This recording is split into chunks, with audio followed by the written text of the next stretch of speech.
En un escenario paradisíaco, el portentoso portaaviones japonés Ryujo surcaba las olas, desafiando a la poderosa flota estadounidense. En este juego de estrategia y supervivencia, donde cada movimiento decidió el curso de la historia. Suscríbete al canal y sé testigo de esta historia llena de héroes y tragedias en medio del fragor de la guerra. Una década antes de la eclosión del conflicto global conocido como la Segunda Guerra Mundial, el poder naval de Japón ya experimentaba un crecimiento notable. Sin embargo, se veía constreñido por los rigurosos acuerdos internacionales destinados a evitar una nueva carrera armamentística tras el devastador conflicto anterior. El ambicioso proyecto expansionista del imperio japonés estaba próximo a ser truncado. Aún así, los estrategas nipones persistían en el fortalecimiento de su flota. Haciendo uso de resquicios legales, lograron sortear con astucia el Tratado Naval de Washington de 1922, que imponía restricciones en cuanto a la cantidad y tamaño de las embarcaciones que los países signatarios podían construir. Fue así como gestaron en secreto un portaaviones de dimensiones aparentemente modestas, pero lo suficientemente robusto como para albergar una considerable cantidad de bombarderos, torpederos, aviones de ataque en picado y cazas. Para cuando las autoridades internacionales se percataron del ardid, el Issho-en Ryujo, o dragón galopante, ya estaba en construcción, convirtiéndose en el único exponente de su categoría, y en efecto, en una transgresión. Cuando los japoneses descubrieron un modo de sortear el Tratado Naval de Washington de 1922, aprovecharon de inmediato tal coyuntura. Al percatarse de que una embarcación con un desplazamiento estándar inferior a las 10.000 toneladas largas no era considerada un portaaviones adecuado, la Armada Imperial Japonesa dispuso la construcción de un portaaviones ligero de 8.000 toneladas métricas. Aunque la gestación del buque se inició tan temprano como en 1926, Ryujo, o el dragón galopante, no fue puesto en grada hasta finales de 1929 en los astilleros Mitsubishi en Yokohama. Mientras se encontraba en construcción, el Tratado Naval de Londres de 1930 introdujo el artículo 3, que efectivamente cerró el vacío legal previo y acorraló a los japoneses. Como resultado, el portaaviones ligero Ryujo se erigió como el único de su clase. No obstante, a diferencia de los portaaviones ligeros posteriores, ella padeció varios problemas de diseño durante su servicio operativo íntegro en el mar. El dragón galopante alcanzaba 590 pies con 3 pulgadas de longitud, con una manga de 66 pies con 8 pulgadas, y su dotación ascendía a 600 oficiales y marineros alistados. Para mantener el portaaviones lo más ligero posible, su casco carecía de blindaje, y solo un revestimiento protector a nivel protegía sus maquinarias y almacenes. Además, Ryujo poseía un solo hangar, lo que resultaba en un francobordo extremadamente bajo en la mitad del barco. Destacadamente, el portaaviones único en su especie carecía de superestructura de isla para facilitar las operaciones en cubierta y evitar interferencias. En su lugar, su puente de navegación y control se encontraba debajo de su cubierta de vuelo en la parte delantera, dentro de un largo invernadero acristalado.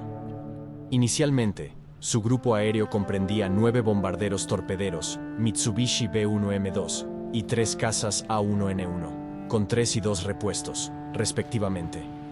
Ryujo fue votado en abril de 1931, pero antes de su comisión, la Armada aumentó su capacidad de almacenamiento de aviones a 48, lo que exigía un segundo hangar sobre el original.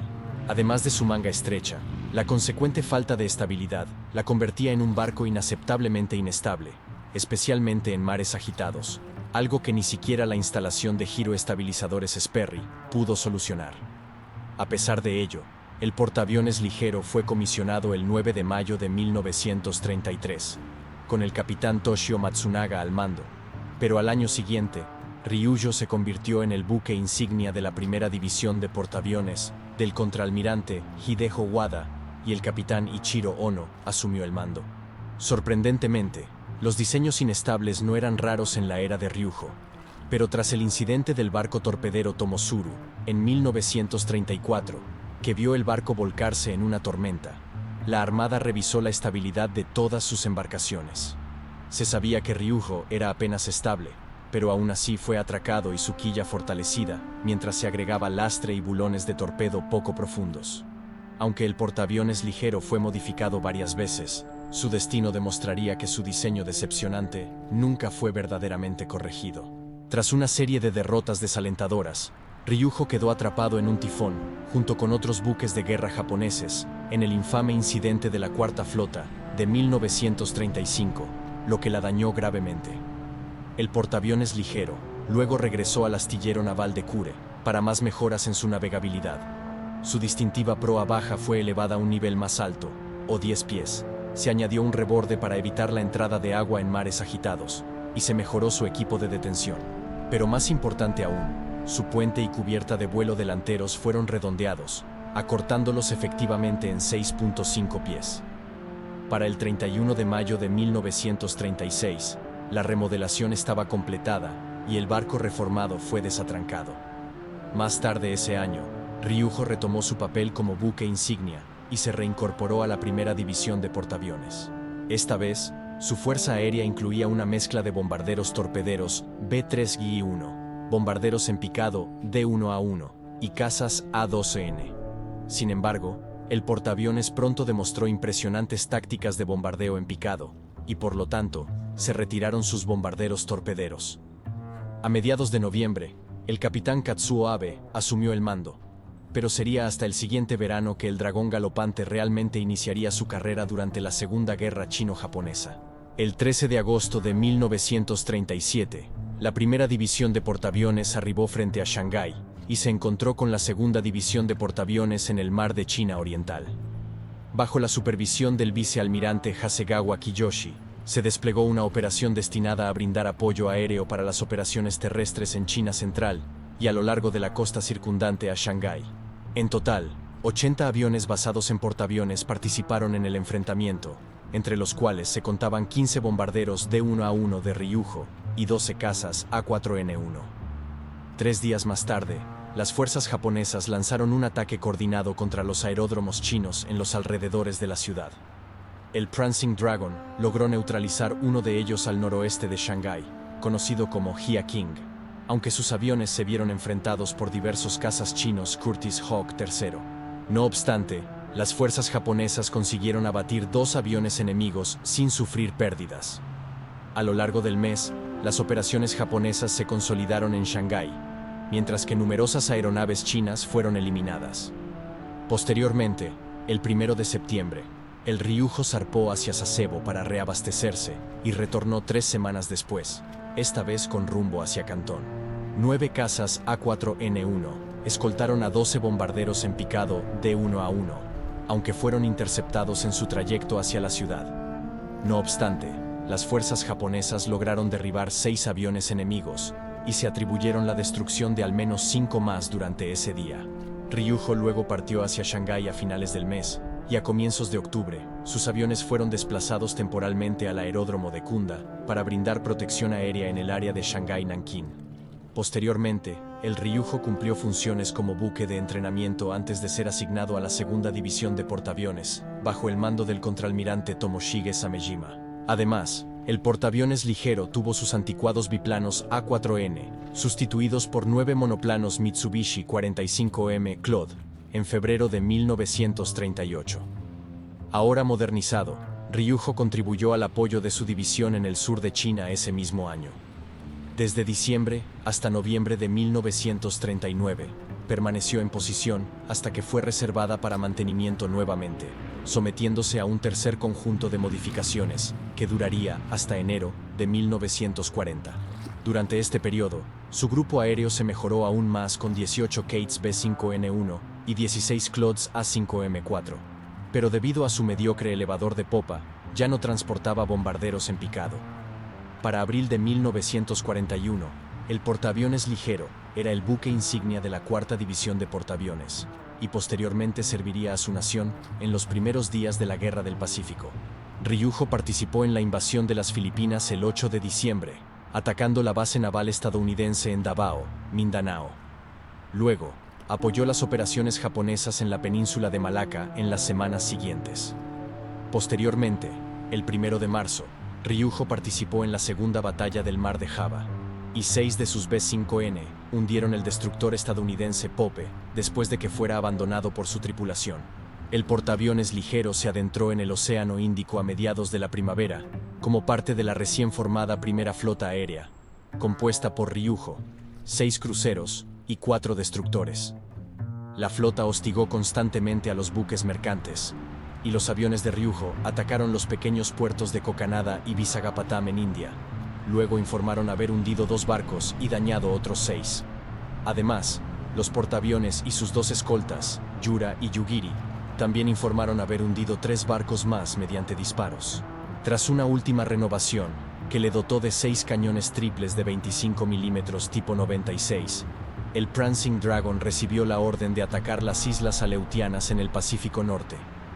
En la batalla de las Islas Salomón Orientales en mayo de 1942, se anticipaba un ataque estadounidense. Mientras la mayor parte de la flota estadounidense se ocupaba de defender Midway, Ryūhō, ahora portando ceros A6M2, llevó a cabo un ataque preventivo en los territorios estadounidenses, anticipando un avance por las Islas Kuriles. Sin embargo, los estadounidenses desembarcaron en Guadalcanal a principios de agosto, y Ryūhō se unió a Shokaku y Suikaku en combate como parte de la primera división de portaaviones. Una semana después, se avistó un portaaviones estadounidense cerca de las Islas Salomón, y Ryūhō y el crucero pesado Tone se desprendieron del avance principal con 2 destructores, dirigiéndose hacia el campo Henderson. El 24 de agosto, Ryūhō lanzó 2 ataques aéreos, pero sus 6 B-5N y 15 ceros fueron avistados por 4 Wildcats en patrulla cerca del aeródromo, alertando a los estadounidenses. 10 Wildcats más y 2 Airacobras llegarían pronto como refuerzos, pero para entonces, al menos 9 ceros ya estaban ametrallando el aeródromo, y los B-5Ns estaban soltando bombas de 130 libras. Los estadounidenses afirmaron haber derribado 19 aviones, pero en realidad, los japoneses solo perdieron 6, y otro se vio obligado a aterrizar de emergencia. Por otro lado, solo 3 Wildcats fueron derribados.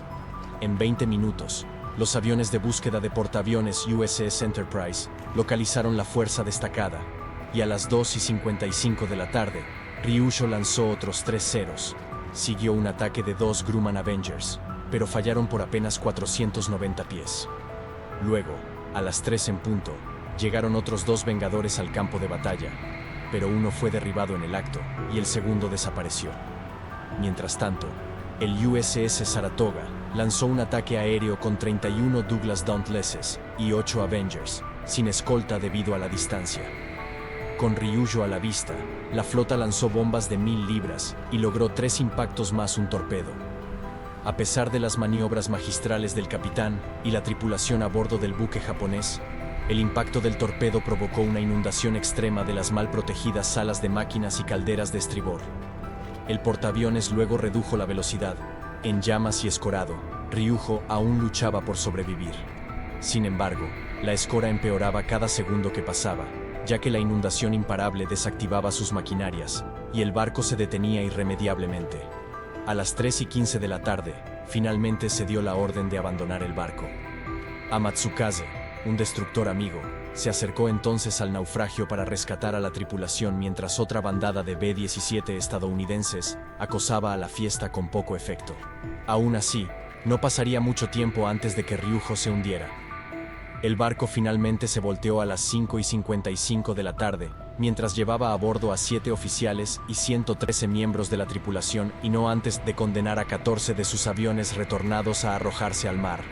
Era el fin de un portaaviones construido contra viento y marea, que luchó por sacar el máximo provecho de su diseño poco impresionante para ganarse su lugar legítimo en la historia. Recuerda suscribirte al canal y dar like al video para más contenido.